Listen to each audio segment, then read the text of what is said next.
E se eu te dissesse que a história de Jerusalém que você conhece está incompleta? A maioria das pessoas acredita que Davi simplesmente marchou até a cidade, enfrentou uma batalha épica e a tomou para si. Mas a verdade é muito mais fascinante, e quase ninguém fala sobre isso. Antes dos israelitas, Jerusalém era chamada de Jebus e era governada por um povo forte e resiliente, os jebuseus. Eles dominaram essa terra por séculos, construíram defesas impenetráveis e fizeram de sua cidade uma verdadeira fortaleza. E aqui está a ironia da história.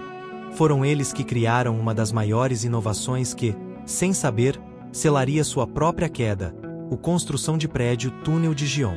Agora, imagine isso. Em calendário 1400 a.C., as cartas de Amarna, correspondências trocadas entre grandes reis da época, já mencionavam Jerusalém como um centro estratégico. Enquanto impérios como Egito e Babilônia disputavam poder, essa cidade estava lá, firme e relevante no cenário político. Jerusalém nunca foi apenas um pedaço de terra esperando para ser tomado. Mas então, séculos depois, espadas cruzadas 1000 a.C., Davi surgiu com uma ambição ousada: transformar essa cidade na capital do reino unificado de Israel. O problema? Os jebuseus estavam confiantes de que ninguém poderia derrubá-los.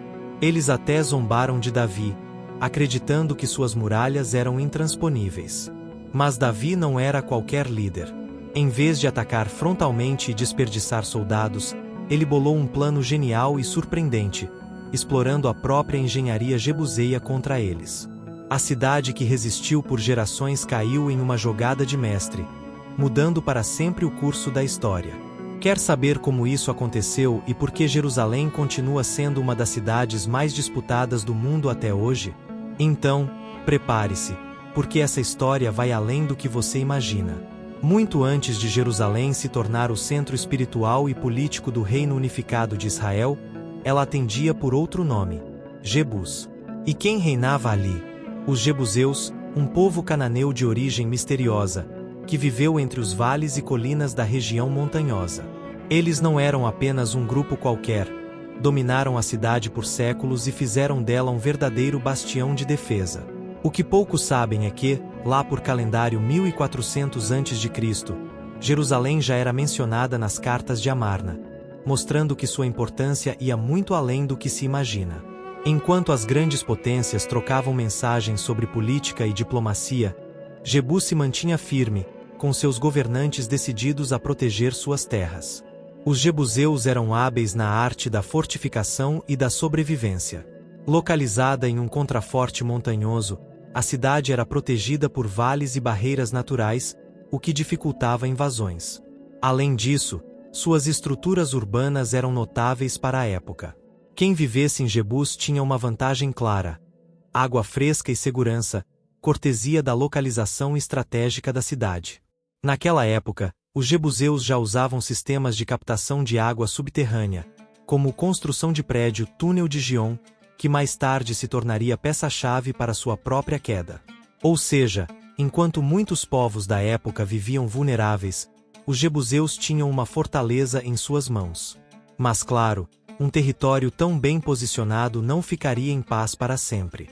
Povos vizinhos olhavam com cobiça para Jerusalém, e os jebuseus tiveram que lutar repetidas vezes para manter seu domínio. Apesar disso, eles mantinham um sistema de governança sólido e influente. Espadas cruzadas 1000 a.C., no entanto, marcaria o início do fim para os jebuseus. A cidade que resistiu por séculos agora chamava a atenção de um jovem rei ambicioso, Davi. Mas antes de entrarmos nessa parte da história, vale a pena entender o que documentos antigos e textos sagrados falam sobre esse enigmático povo. Os jebuseus não são apenas um nome perdido na poeira do tempo. Na Bíblia, eles aparecem como um dos 7 povos de Canaã, mencionados em Gênesis, Êxodo e Josué. Eram considerados uma das tribos que deveriam ser expulsas pelos israelitas na conquista da Terra Prometida. Mas não se engane, essa história não se resume a uma simples guerra territorial. Os jebuseus eram uma civilização influente, mencionada não só nos textos sagrados, mas também em registros históricos. As calendário cartas de Amarna, por exemplo, escritas por volta de 1400 a.C., já citavam Jerusalém e seus governantes, revelando que a cidade era vista como um polo estratégico, até mesmo pelo poderoso Egito. Evidências arqueológicas indicam que os jebuseus faziam parte do complexo mosaico cultural cananeu, interagindo com outros povos da região. Documentos históricos reforçam que Jerusalém era governada por reis locais, como Adonisedeque, que aparece nos relatos bíblicos enfrentando Josué.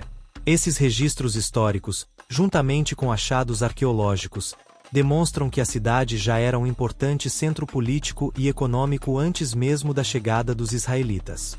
Seus habitantes possuíam alianças e conflitos com diferentes povos, e sua posição geográfica fazia dela um ponto cobiçado por impérios vizinhos.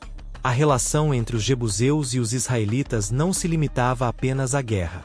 Há indícios de que muitos jebuseus, após serem derrotados, foram absorvidos culturalmente pelo povo de Israel.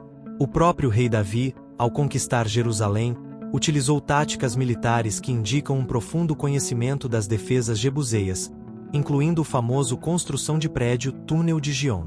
Isso mostra que, mesmo após sua queda, a influência dos jebuseus continuou viva na estrutura e na história da cidade. Mas afinal, o que tornava Jerusalém tão desejada?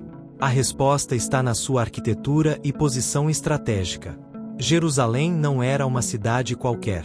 Os jebuseus a construíram sobre um terreno montanhoso cercado por vales profundos, tornando-a naturalmente protegida contra invasores. Imagine tentar conquistar uma cidade onde cada lado é uma barreira quase intransponível. Era isso que tornava Jebus uma fortaleza. Para completar, seus governantes aprimoraram essas defesas ao longo dos séculos, erguendo muralhas e desenvolvendo sistemas de proteção que fariam qualquer estrategista militar respeitar sua engenharia. Quando as calendário cartas de Amarna mencionavam Jerusalém em 1400 a.C., não era à toa. Já naquela época, sua importância era reconhecida pelos egípcios, que viam na cidade um centro geopolítico de peso. Mas de que adianta uma cidade segura se ela não tem acesso a um recurso essencial? Pois bem, os jebuseus sabiam disso e resolveram o problema com inovação.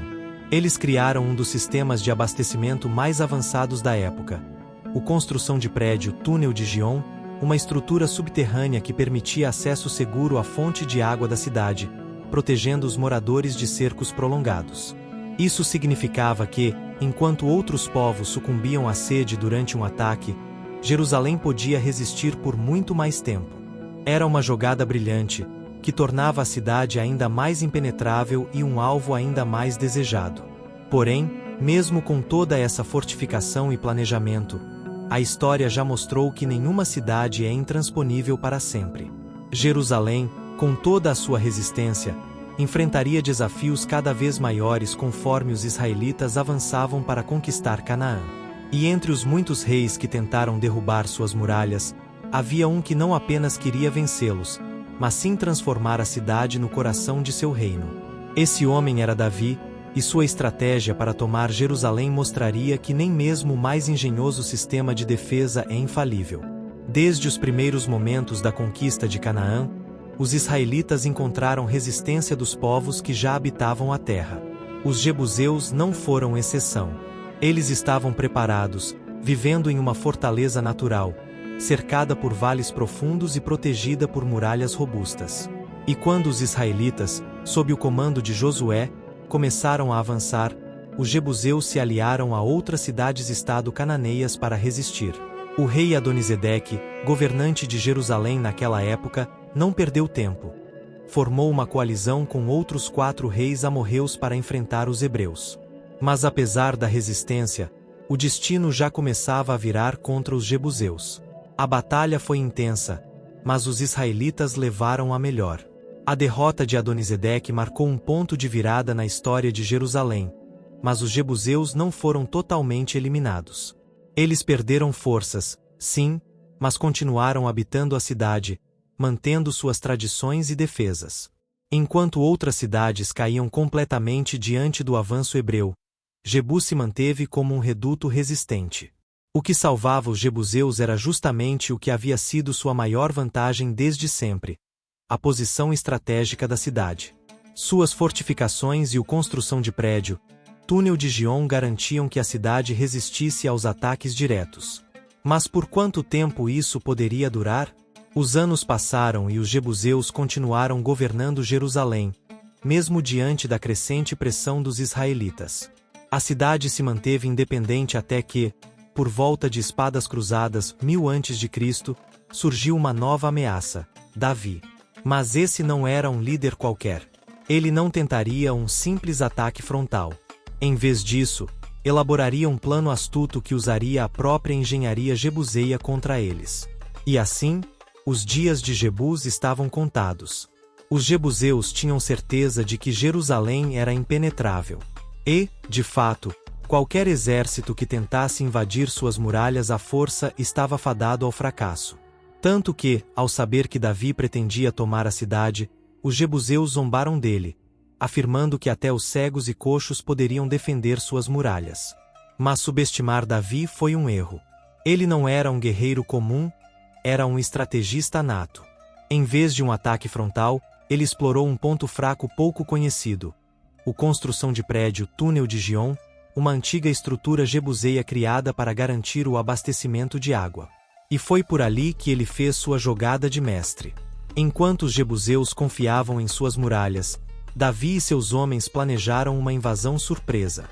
Eles usaram o túnel subterrâneo para entrar na cidade sem serem percebidos, algo que a história jamais esqueceria.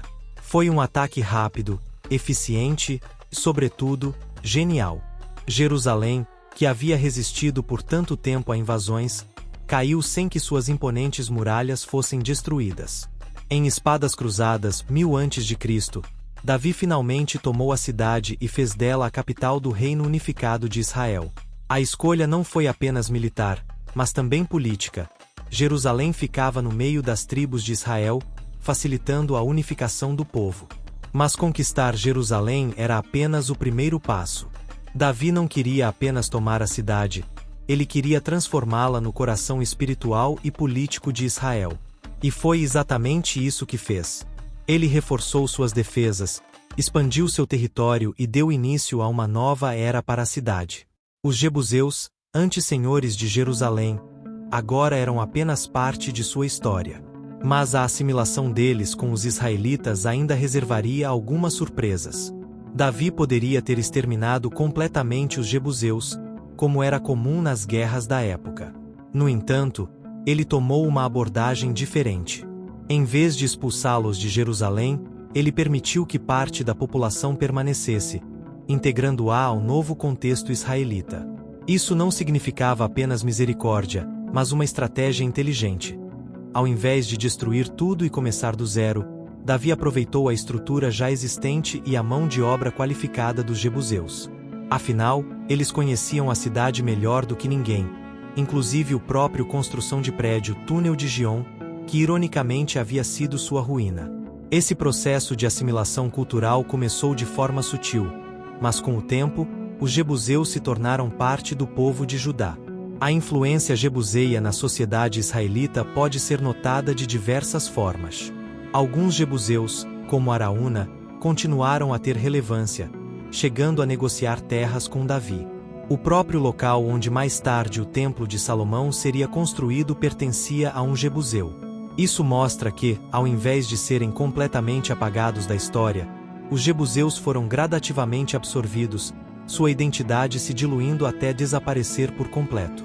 O que começou como um povo resistente a Israel acabou se transformando em parte do próprio povo israelita, misturando-se a eles tanto culturalmente quanto socialmente.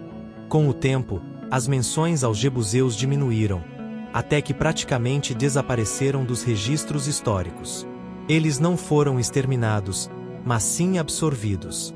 Seus descendentes passaram a se identificar como israelitas, suas tradições se misturaram às novas crenças e sua história foi incorporada à grande narrativa do reino de Israel. Assim, os jebuseus deixaram de existir como um povo distinto, mas sua influência continuou viva em Jerusalém. A cidade, por sua vez, estava apenas no começo de sua transformação, e os vestígios dessa antiga civilização ainda podem ser encontrados, principalmente nas suas construções e inovações arquitetônicas. Embora os jebuseus tenham desaparecido como um povo distinto, seu legado está gravado na pedra, literalmente.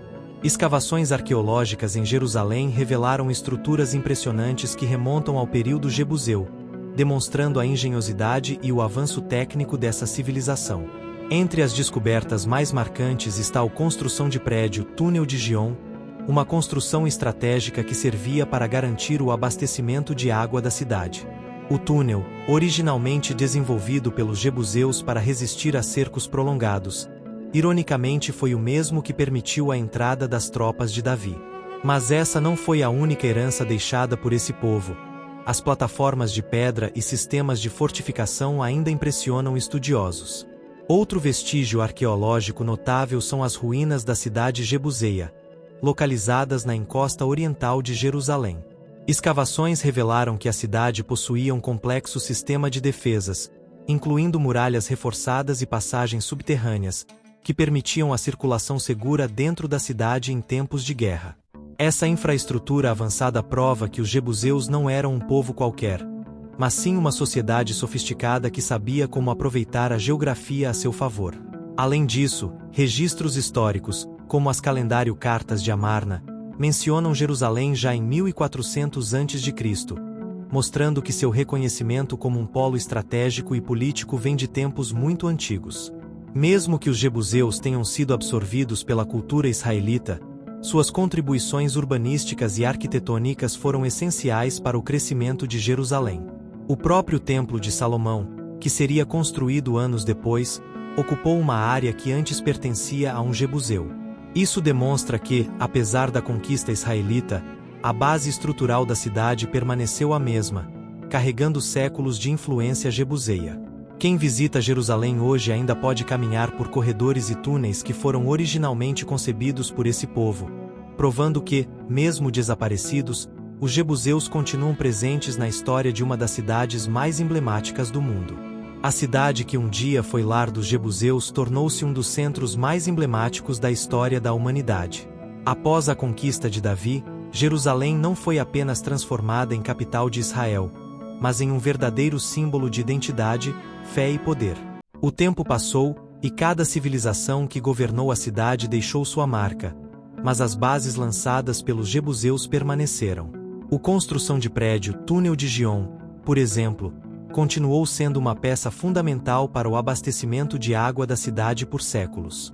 Mesmo quando os babilônios destruíram Jerusalém, mesmo quando romanos a dominaram e muçulmanos a transformaram, sua posição estratégica manteve-se intocável. Afinal, não era qualquer cidade, era Jerusalém. Em calendário 1400 a.C., quando as cartas de Amarna mencionavam a cidade, já era evidente que Jerusalém era uma peça-chave na geopolítica da época. Isso não mudou. Durante as cruzadas, no domínio otomano ou no contexto moderno, a cidade sempre foi disputada, alvo de interesses religiosos, políticos e estratégicos. Em Espadas Cruzadas, 1000 a.C., Davi enxergou em Jerusalém não apenas um local para governar, mas um ponto de unificação para o povo de Israel. O impacto dessa decisão ecoa até os dias de hoje, pois a cidade continua sendo um dos lugares mais reverenciados e disputados do planeta. Séculos se passaram, impérios ascenderam e caíram, mas Jerusalém permaneceu. O que um dia foi Jebus agora abriga 3 das maiores religiões do mundo, sendo ponto de peregrinação, conflito e adoração. Suas ruas já viram reis, profetas, exércitos e multidões em busca de significado. E por trás de tudo isso, há uma história que remonta à resistência dos jebuseus, à engenhosidade de seus sistemas urbanos e ao momento em que Davi usou o próprio construção de prédio, Túnel de Gion, para mudar o curso da história. Jerusalém nunca foi apenas uma cidade, ela é um reflexo do tempo, onde passado, presente e futuro continuam se cruzando. A história dos jebuseus e de Jerusalém é uma prova viva de que nada é permanente, nem reinos, nem impérios, nem mesmo as muralhas mais impenetráveis. O que começou como uma cidade cananeia fortificada se tornou o coração de Israel, passou pelas mãos de diferentes civilizações, e ainda hoje, segue sendo um dos territórios mais disputados do planeta. Mas aqui está o verdadeiro aprendizado. Cada grande transformação acontece quando alguém enxerga além do óbvio. Davi não viu apenas uma cidade murada. Ele enxergou uma oportunidade. Ele usou inteligência estratégica em vez de força bruta, e assim, escreveu seu nome na história. Agora eu te pergunto: quantas oportunidades você já deixou passar porque estava preso a uma visão limitada? Os jebuseus confiavam cegamente em suas muralhas, achando que eram invencíveis, até que um homem com uma visão diferente encontrou uma brecha e mudou tudo. Na sua vida, quantas muralhas você acha que são intransponíveis? O que te impede de dar o próximo passo? Jerusalém não se tornou o centro do mundo por acaso. Foi porque alguém decidiu mudar a história. E se hoje for o dia em que você decide mudar a sua, se essa história te fez enxergar o passado de uma maneira diferente, imagine o quanto você ainda pode aprender. Se inscreva no canal, ative as notificações e continue essa jornada de conhecimento. A história do mundo tem muito a ensinar, e essa foi só a ponta do iceberg.